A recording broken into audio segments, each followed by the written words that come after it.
On Afghanistan, I wonder if you think NATO is ready to keep the existing hub and spoke of system of the existing bases. And on the Mediterranean, I wonder if you personally think it would be wise if the time has come to move some ships from the Aegean mission to reinforce Operation Sophia. We will take decisions on our presence in the Mediterranean when we receive the advice from our military planners soon. But I think it's important to underline that NATO already has presence in the Mediterranean. We have the active endeavor, and then we have our presence in the Aegean. And when we transform, or when we change or transform the present active endeavor mission into a broader security mission in the Mediterranean Sea, then I think it also will become easier to coordinate and to assess how we can link the efforts in the Aegean Sea with the efforts in the rest of the Mediterranean. So that's one of the reasons why we are transforming the active endeavor into a broader security mission. And then, of course, we should have a flexible and pragmatic approach where to deploy ships, depending on where they can add most value, where they are most needed. And actually, during our meeting today, several allies announced that they are ready to both to continue to support our presence in the Aegean and to provide assets and capabilities for a broader presence in the Mediterranean, including in the central Mediterranean. And given the UN security resolution, I think we also have at least one important element in place to do more in the Mediterranean. So the exact numbers of ships has to be assessed constantly, and then we have to deploy them where they are most needed. On Afghanistan, what we have decided is that we will continue our research support mission. We will have what we call a flexible regional approach, meaning that we will continue, of course, to be in Kabul, but also out in the different regions.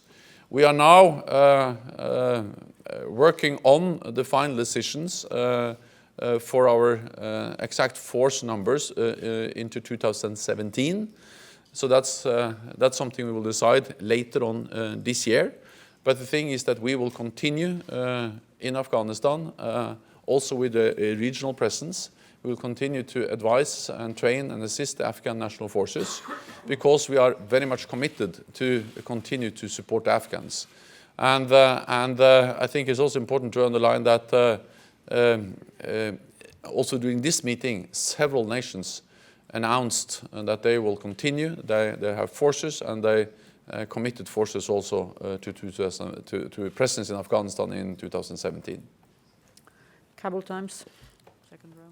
Thank you very much, Laila Mosadid from Kabul Times. Mr. Secretary General, as you know, there is a fight in the border of Afghanistan and Pakistan. What's your view about this tense and fighting in the border of both countries, as Afghanistan and Pakistan is also as a strategic partnership for you? What's your view? Thank you.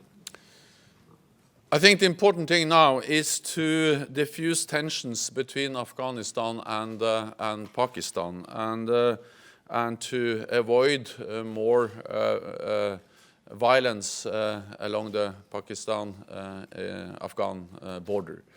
And I welcome the ongoing efforts to try to calm the situation. We need dialogue, and we should prevent more fighting at the border. Continued dialogue and cooperation between Afghanistan and Pakistan is key. That's important for the security of Afghanistan, but it's also important for the stability of the whole region. Gentleman in the front row. Yeah, thank you so much, Secretary General. I want to ask you about the Kurdish forces in Iraq and Syria. Have you any plan for supported Kurdish forces in Iraq and Syria? For example, Peshmerga force is now fighting to again ISIS. The important thing is that we fight ISIL, and NATO support and help the international coalition fighting ISIL in many different ways. We have started to train Iraqi forces, officers in Jordan. We have just decided now to move on and make a decision at our summit in Warsaw on how we can do more to support Iraqi forces and train Iraqi forces inside Iraq, enhancing their capabilities to fight ISIL. And of course, we are also supporting Turkey, which is the ally most affected by the turmoil, the violence in Iraq and Syria. Then many NATO allies provide also direct support. And NATO allies are part of the US-led coalition fighting ISIL. And in that framework, several NATO allies also train Peshmerga in Iraq. And that's an activity which is part of the US-led coalition. It's not part of the NATO framework, but NATO allies provide that kind of support. Kuna? Nawab Khan from the Kuwait News Agency. So when do you think a decision will be taken on the AWACS supporting the anti-IS coalition? And my second question is, was there any discussion on the situation in Syria? Thank you. We, of course, addressed all the turmoil and the instability and the violence in both Iraq, Syria, the wider Middle East region. And it was also announced that Italy will now deploy SAM-T batteries to Turkey to augment their air defenses. And this is part of the NATO assurance measures for Turkey. We already have Spanish Patriot batteries there. We have AWACS planes in Turkey, and we have also other kinds of assurance measures which addresses some of the challenges and threats stemming from all the turmoil and violence in Syria. Then on the AWACS plane, I expect that the heads of state and government can make the necessary decisions in July at our summit. We also need to do some, military planning work to coordinate the needs of the coalition with what NATO can offer. But we are doing exactly that now, so I expect that we are ready to make decisions at the summit in July. Agence France-Presse. Secretary General, on cyber defense, some allies have offensive capacities. I wanted to know how this was going to be framed within the NATO efforts too, as NATO is making it an operational domain. Will they be used? Thank you. So NATO as an organization does not have or do not develop offensive cyber capabilities. But what we are doing is that we are both enhancing our capabilities when it comes to defending our own networks, our own systems, and we help nations develop their capabilities to defend their networks. And for NATO, it is important both to be able to protect our networks at headquarters, but also when we do missions and operations, it's extremely important that we're able to defend our cyber networks.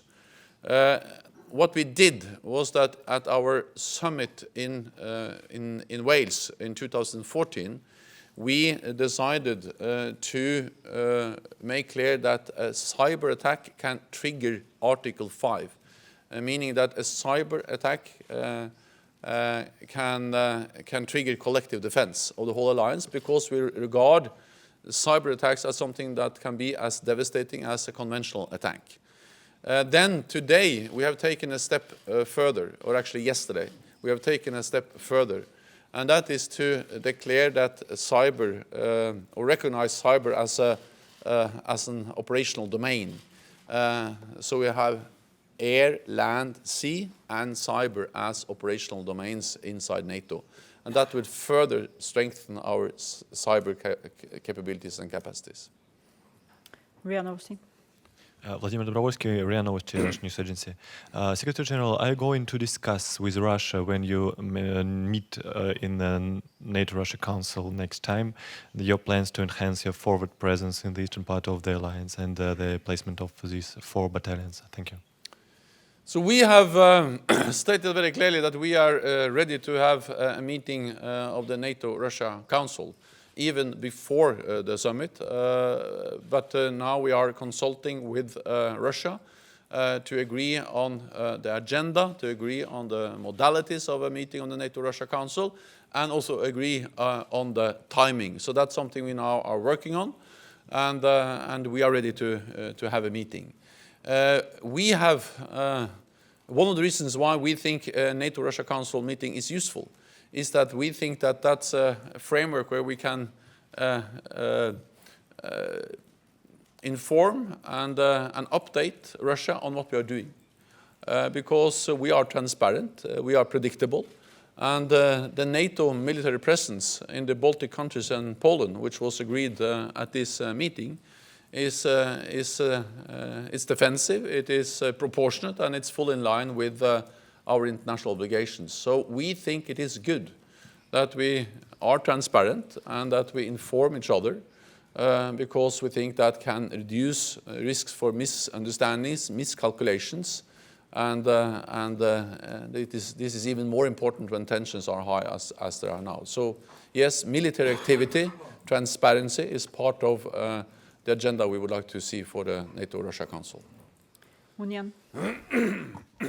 Secretary General, what is an outcome of the meeting of nuclear planning group? Will NATO review its nuclear doctrine or not? Thank you.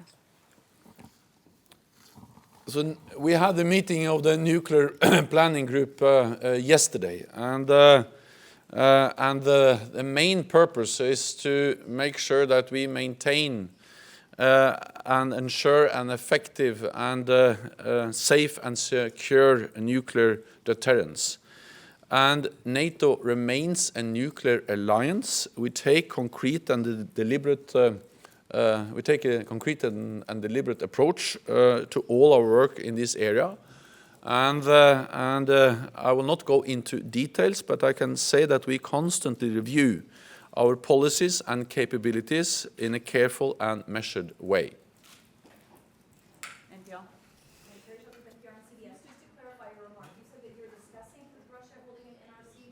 That conversations have moved on from where we had discussed before, that you call, they don't pick up the phone, perhaps somebody's answered? Can you just let us know? Thanks.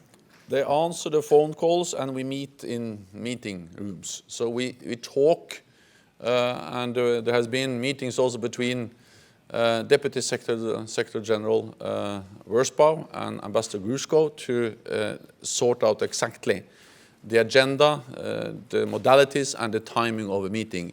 And I understand that there is a willingness on both sides to convene a meeting. So now we are actually discussing the timing and the agenda. So I can come back to you and inform you more in details when we have agreed on timing and the agenda. But I think it's also important to remember that we never suspended the NATO-Russia Council. And we convened the meeting some weeks ago. There we addressed Ukraine, military activities, transparency, risk reductions, and Afghanistan.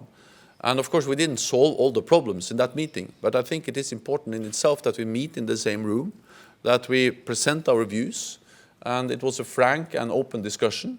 And I think that is important because I think it's better to have dialogue than not to speak, especially when times are difficult as they are now. Military to military contacts, though, Gerasimov picking up the phone. One of the issues we will discuss, hopefully, at the NATO-Russia Council meeting, because we're not yet decided on the exact agenda, is also how we can develop transparency, predictability, including military to military lines of communication. So one of the reasons why I would like to see a NATO-Russia Council is that that's a framework where we can discuss exactly how we can strengthen military lines of communications. One final question of that. Yes, thank you. Philippe Renier, newspaper Le Soir. Sir, could you please update us about the working dinner yesterday night, about the prospect of more cooperation with the EU? What are the fundamentals of this rapprochement between the two organizations? And you already mentioned Operation Sophia, but what is more in coming days with this cooperation? Thank you. The message from yesterday was that there is a very strong will in NATO, and we also met with High Representative Federica Mogherini, to strengthen the cooperation between NATO and the European Union. And that's based on a common understanding that we are faced with a more challenging security environment, with threats facing both NATO allies and EU members. And neither NATO nor the European Union possesses all the tools needed to respond. Just for instance, when you look at how we responded to the Ukraine crisis, the European Union delivered economic sanctions, and NATO delivered the biggest reinforcement of our collective defense since the end of the Cold War. So I think that this just illustrates that we have to work together. And especially when we see a more blurred line between war and peace, hybrid warfare, and all these new kinds of threats, there is an enhanced need for working together, because EU has some capabilities, NATO has some capabilities, they are also partly overlapping, and therefore it is important to be as closely coordinated and cooperate as closely as possible. There is a momentum now, because during the last few months we have been able to reach an agreement on arrangements on cyber, and also on our operational cooperation in the Aegean Sea. And these two arrangements, which we have been able to reach over the last few months, are actually more arrangements than we have been able to reach during the previous 13 years. So we are making some progress. We would like to see more progress, and that can be, for instance, related to our cooperation not only in the Aegean, but also in the Mediterranean. And we are aiming at a statement from the EU leadership and from me at the Warsaw Summit to be able to express strong political support for enhanced cooperation between the European Union and NATO. This concludes this press conference, so hope to see you all at the Warsaw Summit in July. Thank you. Thank you so much.